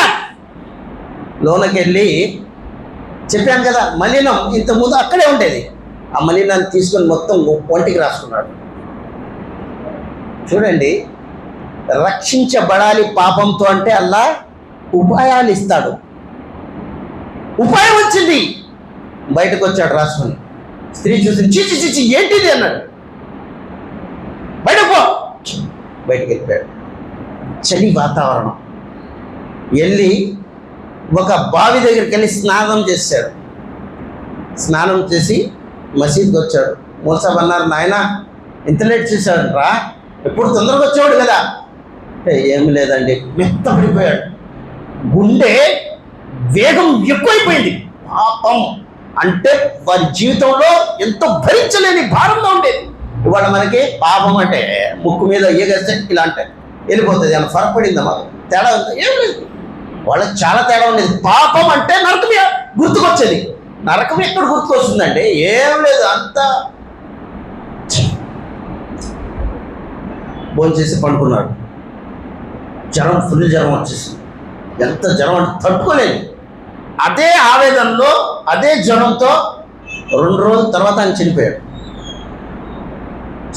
వాళ్ళ తల్లిదండ్రులు పిలిచారమ్మా ఇలాగో. సరే ఏం చేస్తాం, ఇక్కడే మనం సంస్కారాలు చేసేద్దామంట. ఖననం చేశారు. చేసిన తర్వాత మౌసాబ్ గారు ఇక జనాలు తిరగలేదు. ఆ సమాధి నుంచి మంచి సుగంధ పరిమళాలు వెదజల్లుతున్నాయి. జనాలు అడిగారు, మౌసాబ్ గారు ఎటువంటి అత్తరు వాడారండి మీరు? ఎటువంటి సుగంధ పరిణామాలు వాడారు మీరు? నేను ఏం వాడలేదే, మామూలే కదా. చూడండి ఎంత సువాసన. జనాలు బిత్తరపోయారు. ఏంటి అసలు ఇంత సుగంధం? మాకైతే అర్థం కాలేదు. ఏదో అయింది తేడా అని మౌసాబ్ ఏం చేశారు, బయటికి కౌరు పంపించి అసలు విషయం ఏంటో తెలియజేసి, అప్పుడు తెలిసింది ఆయన అల్లా భయం కోసం మలినం రాసుకుంటే అల్లా అన్నాడు, నా కోసం నువ్వు మలినం రాసుకున్నావా, నిన్ను ఖననం చేసిన తర్వాత నీ సమాధి నుంచి జనాలు ఆశ్చర్యవర్తులయ్యేంత సుగంధ పరిమళాలు వెదజల్లిస్తానన్నాడు. రియల్ ఖచ్చితంగా జరిగిన సంఘటన కల్పితమేమి కాదు సోదరులారా. ఒక అడుగు ముందుకేస్తే అల్లా మాకు 10 అడుగులు సాయం చేస్తాడు. మారాలని ఉంటే మార్చేస్తాడు. అల్లా పాపాల నుంచి రక్షించు అల్లా. సహబాలు చరిత్రను చూడండి, ఎంతమంది అయితే నిష్ఠాపరులు ఉన్నారో వారందరి గత చరిత్ర ఘోరమయంగా పాపాల్లో ఉండేది. ఒకళ్ళు బందిపోట్లు, ఒకరు హతమార్చేవాళ్ళు, ఒకరు అటువంటి పనులు చేసేవారు. కానీ ఎప్పుడైతే ఇస్లాం దర్పణంలో వచ్చారో వారంత నిష్ఠపరులే లేరు, మారిపోయారు. కానీ మనం వచ్చి కూడా మారం. కారణం ఏంటి? కారణం ఏంటంటే ఇస్లాంతో మనకు మేలు జరగట్లేదు. అల్లాహ్ సుబ్హానహు వ తఆలా అన్నాడు, వఖీము సయ్యా. దేవదూతలు అంటున్నారు, అల్లాహ్ పాపం నుండి రక్షించుకోవాలి వాళ్ళని. వఖీము సయ్యా వమన్ తఖిస్ సయ్యతు యౌమయజిన్ ఫఖద్ రహీత. అల్లాహ్ ఎవరినైతే నువ్వు ప్రళయ దినాన పాపాల నుండి రక్షించి తీసుకొచ్చాడో ఫఖద్ రహీతహు, వారి మీద నువ్వు కరుణించినట్టే. సోదరులారా, అల్లాహ్ సుబ్హానహు వ తఆలా ఎంత కరుణామయుడు. 30 రోజులు ఎందుకు పెట్టాడు ఉపవాసం? 10 రోజులు పెట్టేసుకోవచ్చుగా, 10 రోజులు పెట్టొచ్చుగా. అల్లాహ్ సుబ్హానహు వ తఆలా తన కరుణ వాత్సల్యాల వల్ల మానవుడి జీవితంలో పుణ్యాలు అధికం ఇవ్వాలనుకుంటున్నాడు. దానివల్ల ఏమవుతుంది? పాపాల బరువు తగ్గిపోద్ది. పాపం ఎప్పుడైతే తగ్గిపోతుందో, పుణ్యాల బరువు ఎప్పుడైతే, మనిషి ప్రశాంతమైన వాతావరణంలో ఉంటాడు. నవ యువకులు సైతం పాపం నుంచి పరిగెడతారు. కారణం అల్లాహ్ సుబ్హానహు వ తఆలా వారికి రక్షణ కోసంగా మారుతారు. ఇవాళ మనిషి జీవితంలో అనర్థాలకు తావు చేసే విషయాలు ఏమిటంటే, మనిషి పాపం చేసి కూడా నేను చేసింది పాపం అని తెలుసుకోకపోవడం, ఇది పెద్ద పాపం. తను పాపం చేసి కూడా ఏమీ చేయలేదు అనుకోవడం, ఇది పెద్ద పాపం. అది కనుక సోదరులారా, అల్లాహ్ సుబ్హానహు వ తఆలా ఖురాన్ గ్రంథంలో పాపం చేసిన తర్వాత దాని మీద నిలకడగా ఉండేవారికి ఇష్టపడనన్నాడు. పాపం చేసిన వెమ్మటే పశ్చాత్తాపపడాలి. అల్లాహ్ సుబ్హానహు వ తఆలా ఈ పశ్చాత్తాప భావాన్ని ఎంతో ప్రసిద్ధిగా అల్లాహ్ సుబ్హానహు వ తఆలా దాన్ని పొగిడాడు ఖురాన్ గ్రంథంలో. మరి హదీస్ వచనాల్లో పాపం నుంచి ఎప్పుడైతే మానవుడు పారిపోతాడో చాలా ఉన్నతి ఉంది. ఒక సంఘటన చెప్తాను, ఈ ప్రసంగాన్ని కూడా ముగిద్దాం, సమయం చాలా అవుతుంది. సోదరులారా, దైవప్రవక్త సల్లల్లాహు అలైహి వసల్లం గారు హదీస్లో వివరించారు, బుఖారీ గ్రంథంలో హదీస్ ఉంది. మునుపటి కాలంలో ఒక వ్యక్తి ఉండేవాడు. అతను 99 మందిని హతమార్చాడు. ఎంతమందిని? 99 మందిని హతమార్చాడు. అతని మనసులో అప్పుడు భావన వచ్చింది, అల్లా నన్ను క్షమించాలి, నేను పాపం చేశాను. అంతమంది చనిపోయిన తర్వాత నేను పాపం చేశాను. ఎక్కడ ఉంటుంది టర్నింగ్ పాయింట్ మనిషికి? మనిషి పాపం కోసం పుట్టించలేదు, అల్లా పుణ్యం కోసం. కానీ పాపం చేస్తున్నా సరే అతని మనసు ఎక్కడో అతనికి తట్టుతానే ఉంటుంది, నువ్వు చేసేది తప్పు అని. అతను అన్నాడు, జనాలను అడిగారు, అయ్యా ఎవరైనా ఉన్నారన్న పాపాలు క్షమాపణ అయ్యే మార్గం ఏదైనా ఉందా అని అంటే, జనాలు ఒక రాహెబ్, మంచి ఆరాధన పరుడు వైపు పంపించారు. ఆరాధన చేసేవాడు వేరు, జ్ఞానవంతుడు వేరు. ఆరాధన చేసేవాడి దగ్గర పంపించాడు. వెళ్ళండి, చాలా మంచిగా ఆరాధన చేస్తాడు, ఆయనంత మంచివాడు లేడు, ఇక్కడ వెళ్ళండి అంటే ఆయన దగ్గర వెళ్ళాడు. ఏమంటే నేను 99 మందిని హతమార్చాను. ఉలిక్కి పడ్డాడు. ఎందుకు నా దగ్గరికి వచ్చామన్నాడు. ఏం లేదండి, అల్లాతో నేను క్షమాపణ వేడుకోవాలంట. దౌర్భాగ్యుడా, అల్లా నిన్ను క్షమిస్తావా? ఒకడిని ఇద్దరునా? ఇంతమంది చంపి వచ్చావా? ఎలా క్షమిస్తాడో నిన్ను అన్నాడు. అసలే కోపిష్ఠుడు, 99లో ఉన్నాడు. కోపం వచ్చింది. కోపం వచ్చి ఏం చేశాడు? వెళ్ళలేదు, సెంచరీ పూర్తి చేశాడు, చెప్పేశాడు. ఉల్మాలు ఈ విషయంలో ఒక విషయం చెప్తున్నారు. ఏమని తెలుసా? ఎందుకు చెప్పాడు ఆయన? ఎందుకంటే ఆడన్నాడు, క్షమిస్తా, అల్లా క్షమించాలా, మరి మధ్యలో నేను ఉండాలి, నాకేంటి చెప్తాను, నేను నాకేంటి అనగానే, ఏంటి అల్లాను నా మధ్యలో ఉంటావాను, నాకేంటి, నాకేమైనా ఇస్తే రాస్తా చూపిస్తా. దర్గా ఉంటుంది, ఇక్కడ ముజావిర్ ఉంటాడు, చేతిలో చీపురు ఉంటుంది, నెమిలి. ఎవరైనా వస్తే నాకేంటి, ఆడికి ఇవ్వగానే ఈయనదేం లేదు, మొత్తం ఈడిదే. సమాధిలో ఉన్నది ఏం లేదు, మొత్తం ఈడిదే. ఇలా అంటాడు. ఏమైంది? మొత్తం అయిపోయింది, వెళ్ళిపో, పంపించేస్తాడు అంటాడు. అయిపోయింది, ఏమనుకున్నా అది ఆయనతో నేను చెప్పేస్తాను, నాకు ఆయనకి లింక్ ఉంటుంది, చెప్పేస్తాను, రాత్రి మొత్తం కనెక్ట్ ఉంటుంది, చెప్పేస్తాను. సహాబా ఉల్మాలు అంటున్నారు, ఈయన అన్నాడు, నాకేంటి, నేను మధ్యలో ఉన్నా, నీకు కలిపేస్తా దేవుడితో, నాకేంటి లాభం అనగానే, అల్లా దాసుడు మధ్యలో నువ్వు ఉంటావా? లాభం లేదు. వీడికి శిక్ష ఏంటో తెలుసా? శిరక్షను చెప్పేశాడు. 100 మంది పూర్తి చేశాడు. అందుకోసం వాస్తవ శిల లేదంటారు. లేదు, నిజంగా లేదు. ఎందుకు లేదు తెలుసా? అల్లా అంటున్నాడు, వఖాల రబ్బుకుమ్ ఉద్ఊని అస్తజిబ్ లకుమ్. అల్లా అంటున్నాడు, ఓ ప్రవక్త, నా దాసులకు నేను చెప్తున్నానని చెప్పండి. ప్రవక్తగా ఏమంటున్నారు? మీరు పక్కకి తొలుకోండి, నా దాసులకు డైరెక్ట్ నేను చెప్తున్నానని చెప్పండి. మీరు చెప్పట్లేదు. ఏమైనా చెప్తే అంటారు హుల్, మీరు చెప్పండి. ఇక్కడ లేదు అది. వకాల, ఇక్కడ కుల్ అనే పదాన్ని పక్కన పెట్టాడు. కుల్ అంటే మీరు చెప్పండి. ఇక్కడ కుల్ అనే పదాన్ని పక్కన వకాల. వకాల ఎవరు? అల్లా చెప్తున్నాడు. ఏమని? వకాల రబ్బుకుముదు, మీ దైవం మీతో చెప్తున్నాడు, నేను లేని మధ్యలో. దువా సందర్భం వచ్చేసరికి అల్లా అంటాడు మీరుతో పక్క తప్పుకోండి, నేను మాట్లాడుకుంటాడు. ఏమని? వకాల రబ్బుకుముదుని అస్తజిబ్లకు, నా దాసుడు నన్ను అడుగు, నేను ఇస్తాను నీకు. ఏమన్నాడు? శుక్రవారమే అడుగు, జుమ్మా నాడే అడుగు, రంజాన్ నాడే అడుగు అన్నాడా? ఎప్పుడు ఎట్టి పరిస్థితులు ఏమవసరం ఉంటే అడుగు, నేను ఇస్తానన్నాడు. వకాల రబ్బుకుముదుని, అడుగు నేను ఇస్తానంటే లేదు, వాస్తవ వసీలా కావాలంటే అల్లాకి ఎంత కోపం వస్తుంది. అరే మధ్యలో ప్రవక్తని పక్కన పెట్టేశాడు అల్లా సుబ్హానహు వ తఆలా. మీరు వలీని తీసుకొస్తారు, అల్లిని తీసుకొస్తారు, వీడే పని చేస్తారు. వాడి శక్తి ఏమన్నది ప్రవక్తకు. చూడండి, పైల్వాన్ అంటే పైల్వాన్తో ఢీ కొట్టాలి. ఓ పిల్లగాడిని కూర్చోబెట్టి ఈయన ఇంత పోటీ పడతాడంటే ఏమైనా ఉన్నదా? ప్రవక్త ముందు ఉమ్మతిని నుంచోబెట్టారు, ఈయన ఎట్లా ఏమైనా ఉందో అసలు అర్థమే లేదు. ప్రవక్తకి ప్రవక్త పెట్టాలి, ప్రవక్త కాదు ఆయన. ఇంకో ఉపమానం ఇస్తాను చూడండి. వాస్తవ వసీలా లేదు. నేను వరంగల్లో ఉంటాను, రాంగ్ రోడ్లో వచ్చేసా బైక్ వేసుకొని. ట్రాఫిక్ కూడా పట్టేశారు నాకు. అబ్దుల్ కరీం ఫోన్ చేశారు, అబ్దుల్ కరీం గారు ఫోన్ ఎత్తలేదు. హాజీకి వీళ్ళకి అందరూ పెట్టారు, ఎవరు ఫోన్ ఎత్తలేదు. ఫోన్ ఎత్తకపోతే ఆయన ఏం చేశాడు? మొత్తం తీసి డైరెక్ట్ కేసు రాశారు. స్టేషన్లో ఏం చేశారు? కేసు రాశారు. ఎవరన్నా పిలుచుకో సెటిల్మెంట్ అవుతుంది, కేసులోనే స్టేషన్లోనే వ్యవహారం సరిపోతుంది. ఎవరు రాలేదు. నేనేం చేసా, తప్పదు, నేను రాసుకోండి కేసు, కోర్టుకు వస్తాను. కోర్టుకు వచ్చేసరికి అబ్దుల్ కరీం గారు ఉన్నారు, వాళ్ళు ఇక్కడ అందరు ఇక్కడే ఉన్నారా? ఏమండి అప్పుడు ఫోన్ చేశానంటే కనీసం ఫోన్ కూడా ఎత్తలేదు. సరే అయిపోయింది కదండి, ఇప్పుడు ఏంటి అన్న. ఏం లేదని ఒక కేసులో వచ్చాను కదా సార్. మేము కూడా ఒక కేసులోనే ఉన్నామండి, ఇక్కడ మేము కూడా ఒక కేసులోనే ఉన్నాం. ఆల్రెడీ కేసులో ఉన్నోడికి ఏం సాయం చేస్తారు? ప్రణీతినాక అందరూ వచ్చినప్పుడు అల్లా దగ్గర అంటారు, ప్రవక్తలు దగ్గరికి వెళ్ళి అంటాం, వాదం గారు మమ్మల్ని రక్షించండి, తండ్రి గారు కదా మీరు. నేను ఒక కేసులో ఉన్నా. ఏం కేసు అది మీది? ఫలం తినవుతున్నాడు, తక్కువ తినేసాను, పైనుంచి కిందకి వేసాడు. ఇదే పెద్ద కేసులో ఉన్నాను, పెద్ద కేసులో ఉన్నాను. నువ్వు అని ఇస్లాం అయ్యా, నువ్వు ధరణి మీద రెండో ప్రభుత్వం మీరే కదండి బాబు, జలప్రయాణం రక్షించారు జనాన్ని, మీరు మాకు సిఫారసు అండి. నేనేం చేస్తాను? నేను ఒక కేసులో ఉన్నా. మీ కేసు ఏంటి? కొడుకు గురించి దువా చేయడం నాకు చేస్తాను. అందరూ కేసులోనే ఉన్నారు. కేసులో ఉన్నాడు. కేసు ఎప్పుడు దాకా అయితే ధరణి మీద బతుకుంటామో అప్పుడు చెప్పుకోవాలి, ఏమన్నా మాకు సాయం చేయండి. చచ్చిందమ్మా చెట్టు ఏం లేదు, సెటిల్మెంట్ అక్కడ అలా చేసేవాడు. కనుక సోదరులారా, మధ్యలో ఎవరు కూడా మనకు క్షమించడానికి వచ్చేది కాదు. 99 100 మంది చేశాడు. చేసిన తర్వాత కూడా ఆయనకి మనసు కుదురు పల్ల. విశ్వాసం అంటే ఇదేనండి, కుదురు పల్ల.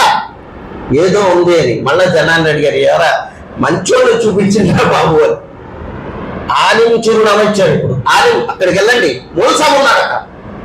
మూలసాబ్ దగ్గరికి వెళ్ళి అడిగారు, ఏమండి నాకు క్షమాపణ ఉందా అని. ఆయన అన్నారు, రెండో మాట పలకలే. ఆయన ఉన్నదయ్యా అన్నారు. అమ్మాయ్యా, గుండెలో ప్రాణం వచ్చింది. ఎట్లా ఉందండి అన్నారు. ఏం లేదయ్యా, ఆ ఊరిలో మంచోళ్ళు ఉన్నారు, ఈ ఊరు వాతావరణం మంచిది కాదు, నువ్వు మంచోళ్ళు మారిపోయినా వీళ్ళు ఏమంటారు? అబ్బో వీడంట 100 కేలుగుల్ని తిని పిల్లి హత్య చేసిందట, 100 మంది చంపి వీడంట మంచోడు మారిపోయాడు అనగానే మళ్ళా పాత గట్టికి పొదలు పెట్టాల్సి వస్తుంది. నువ్వు వద్దురా బాబు, ఇక్కడ నుంచి వద్దు, వెళ్ళిపోయి మంచోళ్ళు నాకు నమాజ్ చేస్తున్నారు, చికిత్స చేస్తున్నారు, వాళ్ళ దగ్గరికి వెళ్ళాలి. అంతేనండి, అంతే. వాతావరణం మారాలి, అప్పుడు నువ్వు మారుతావు అనగానే సరే తప్ప సర్దుకున్నాడు. సర్దుకొని బయలుదేరేడిగా ఎక్కడ ఈ పాప జీవితాన్ని వదిలి పుణ్యకార్యాలు చేయడానికి ఆ మంచి సమూహం దగ్గర వెళుతున్నాడు. వెళ్ళేసరికి మార్గ మధ్యలో ఆయన కింద పడిపోయాడు. ఉంటే హార్ట్ బీటింగ్ ఎక్కువ అయిపోయింది. కింద పడంగానే 2 అడుగులు పాక్కుంటా వెళ్ళాడు, చనిపోయాడు. చనిపోగానే పైన నుంచి దైవదూతలు వచ్చేసారు. నరకం తీసుకెళ్లే దైవదూతలు, స్వర్గం తీసుకెళ్లే దైవదూతలు కింద వచ్చేసారు.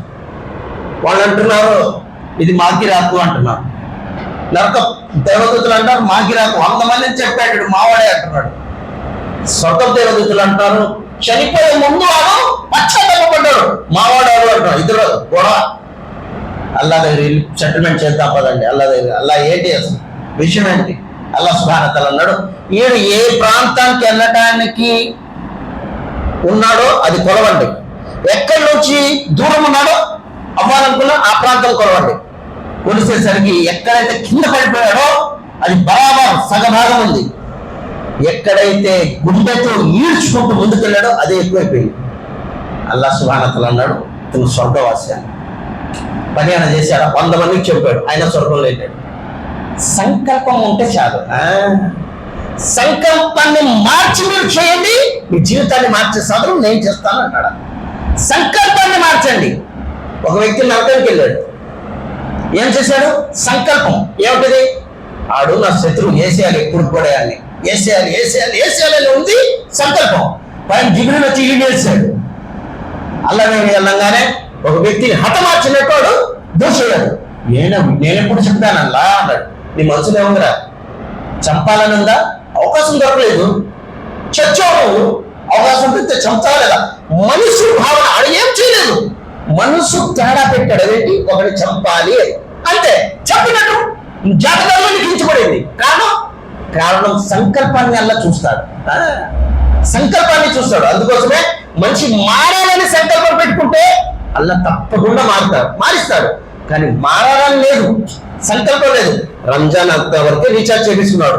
ఎప్పుడైతే టాక్ టైం అయిపోతుందో మళ్ళా ఆ రీఛార్జ్ చేపిస్తాడు. ఏదైతే రంజాన్కి వ్యతిరేకంగా ఉందో అప్పుడు నమాజులు ఉండవు, ప్యాకేజ్లు, రోజాలు షవాల్ రోజాలు ఉండవు, తరాజీలు ఉండవు, ఆ ఖురాన్ ఉండదు, ఆ తల మీద కోటు ఉండదు, ఏముండవు. ఈ ప్యాకేజ్ వేరే ప్యాకేజ్. అది ఒక నెల కోసమే ఇది చేపిస్తున్నాడు, అయిపోగానే ఇంకో కనుక సోదరులారా, అలాంటి జీవితాన్ని గడపడు. వహీము సయ్యాత్ వమన్ తఖి సయ్యాత్ యౌమైజిన్ ఫఖద్ రహిత వజాలికల్ ఫౌజుల్ అజీమ్. అల్లాహ్ ఏమన్నాడు? ఇది మహా గొప్ప సాఫల్యం. ఏది గొప్ప సాఫల్యం? పాపాల నుంచి రక్షించబడటమే గొప్ప సాఫల్యం. పుణ్యం చేయడం గొప్ప సాఫల్యం కాదు. పుణ్యమే ఉందండి, అలవాటు అయిపోయింది. 5:30కి నిద్ర మేలుకుంటే టక్మని మసీదుకి వచ్చేస్తాం, అలవాటు అయిపోయింది. లేకపోతే నిద్ర పట్టదు. 1 గంటకి ఆకలి అవుతుంది, ఎట్లాగో ఇంటికి వెళ్తున్నాగా 2 రకాలు చేసుకుని వెళ్ళిపోతాం, వచ్చేసారు. అలవాటు అయిపోయింది. ఈ అలవాటు అయ్యేది ఆరాధన కాదు, స్వతహాగా పాపాల నుంచి ఆగి ఏదైతే చేస్తాం అది అసలు ఆరాధన. కనుక సోదరులారా, జీవితాన్ని మార్చుకోవడానికి ప్రయత్నం చేయాలి. అసలు జీవితం ఏమిటంటే పాపాల నుంచి దూరం ఉండాలి. ఒకవేళ అలా దూరం కాకపోతే మన జీవితంలో చాలా అనర్థాలు వస్తాయి. అందుకోసమే అల్లాహ్ సుబ్హానహు వ తఆలా దైవప్రవక్త సల్లల్లాహు అలైహి వసల్లం గారికి ఏదైతే ధర్మం ఇచ్చాడో అందులో పుణ్యకార్యాలు అధికం. 5 పూట్ల నమాజ్ చేయాలి. 5 పూట్ల నమాజ్ చేస్తే నమాజ్కి మధ్య ఏదైతే సమయం వస్తుందో అందులో ఏదైనా పాపాలు అయితే ఆ నమాజ్ అతన్ని ప్రక్షాళనం చేస్తుంది, క్షమాపణ చేస్తుంది. కనుక సోదరులారా, ఈ పవిత్రమైన రంజాన్ మాసంలో లైలతుల్ ఖద్ర్లో అల్లాహ్ సుబ్హానహు వ తఆలా ఏదైతే మనకు జీవితం ఇచ్చాడో ఈ జీవితంలో మారే అంశం ఏదైతే మనకు అల్లాహ్ నేర్పించాడో దాన్ని మార్చడానికి మనం ప్రయత్నం చేస్తే అల్లాహ్ మనకు సహాయం చేస్తాడు. కనుక సోదరులారా, జీవితంలో మనం చాలా చేసి ఉంటాం, మనం మర్చిపోయి ఉంటాం, కానీ అల్లాహ్ దర్బార్లో అన్నీ లిఖితమై ఉంటాయి. కనుక మనిషి జీవితంలో ఒక్కసారైనా అల్లాహ్తో ముందు వెనక చేసిన పాపాలు ముందు పెట్టి అల్లాహ్తో ప్రక్షాళన కోసం దువా చేస్తూ ఉండాలి. ఇన్షాల్లాహ్ దువా చేద్దాం. అల్లాహ్ సుబ్హానహు వ తఆలా ఈ యొక్క మజ్లిస్లో, ఈ యొక్క సభలో ఎవరిదైనా దువా అంగీకరింపబడితే వాళ్ళ కారణంగా అల్లాహ్ సుబ్హానహు వ తఆలా ఈ సభలో అందరికీ అల్లాహ్ సుబ్హానహు వ తఆలా క్షమిస్తాడు. ఎందుకు క్షమిస్తాడు? ప్రవక్త సల్లల్లాహు అలైహి వసల్లం వారు అన్నారు, ఒక వ్యక్తి మంచి దువా చేస్తున్నాడు, కానీ అతని నిష్ఠాపరం వల్ల పక్కన వాళ్ళు కూడా అదే అడుగుతున్నారు. ఎవరికైతే అల్లాహ్ అది ఇస్తాడో వాళ్ళు అడిగేదానికి కూడా వాళ్ళకి కూడా ఇస్తాడు.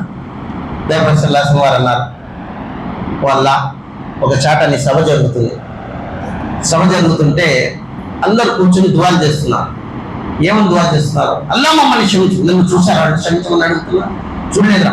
చూడకపోతే ఇంత భయంతో దువా చేస్తున్నారు. సరే, నా నరకాన్ని చూశారు, చూడలేదల్లా. చూడకపోతే ఇంత భయం ఉందా? నా స్వర్గం ఆశయండి అలా చూడకుండానే ఇంత వాళ్ళ తపన ఉంటే చూస్తే ఎలా ఉంటది? అల్లా వాళ్ళ ఆదరణలు అంతా భయపడిపోతారు. సరే, విషయం ఏంటంటే అల్లా అక్కడి నుంచి వెళ్ళేటప్పుడు ఒక వ్యక్తి ఏదో సమయంలో ఉందని మధ్యలో కూర్చున్నాడు, ఏం చేయట్లేదు, అడుగుతూ కూర్చున్నాడు, సంకల్పం లేదు కానీ కూర్చున్నాడు. మరి ఏంటల్లా అకారణంగా వచ్చేసాడు, ఏదో పని మీద వచ్చాడు, కూర్చున్నాడు. అల్లా అంటున్నాడు, వీళ్ళు ఏదైతే అడుగుతున్నారో అది కూడా అడుగుకోవడానికి ప్రసాదించారు. కనుక సోదరులారా, అల్లాహ్ సుబ్హానహు వ తఆలా ఒక ఏదైతే ఖజానా ఉందో, ఏదైతే ధనం ఉందో దాంట్లో ఏమీ లోపం లేదు. సాబి రసూల్ ఒక వ్యక్తి, పల్లెటూరు వ్యక్తి వచ్చారు, వచ్చి మాట్లాడి దేవప్రవక్తతో ఎంత అన్నారు, అల్లా నీ కరుణ అల్లో నన్ను మొహమ్మద్ ప్రవక్తను తప్ప ఎవరిని చేర్చబాకన్నారు. నన్ను మొహమ్మద్ ప్రవక్తను తప్ప ఎవరిని చేర్చబాకన్నారు. దేవప్రవక్త సల్లల్లాహు అలైహి వసల్లం అన్నారు, అల్లా కరుణ నేను చిన్న చేశాడు అన్నారు. అల్లా కరుణ నేను చిన్న చేశాడు, విశాలం ఉంది అల్లా కరుణ. అంతమందిని క్షమించిన ఆయన కరుణకి ఏం మాత్రం తేడా పడదన్న.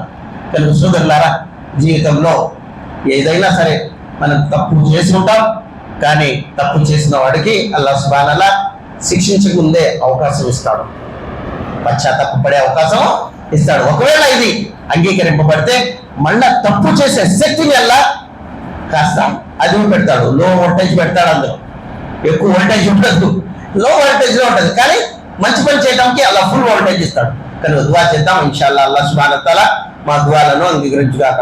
అల్హమ్దులిల్లాహి రబ్బిల్